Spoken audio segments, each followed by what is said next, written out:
अस्सलाम वालेकुम दोस्तों, केड़ा हाल है? खुश आयो? ठीक ठाक चंगा भला? उम्मीद है तुम खुश होंगे। तुम ॾिसो था यूट्यूब चैनल में तव्हांजो पंहिंजो दोस्त साहिब पिताफी।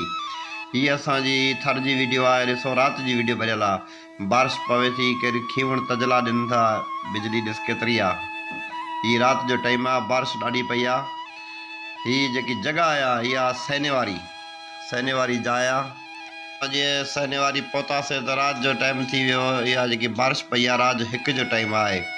बारिश ॾाढी इलाही आहे। हीअ ॾाढी गोड़ बि गजका करे पई ॾाढी।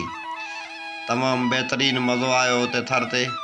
लेकिन हाणे असांजी वीडियो तव्हां दोस्तनि खे पसंदि अचे असांखे सब्सक्राइब ज़रूरु कजो, लाइक कजो, कमेंट कजो। नेक्स्ट वीडियो ताईं साहिब पितावे खे इजाज़त ॾींदा। अल्लाह हाफ़िज़।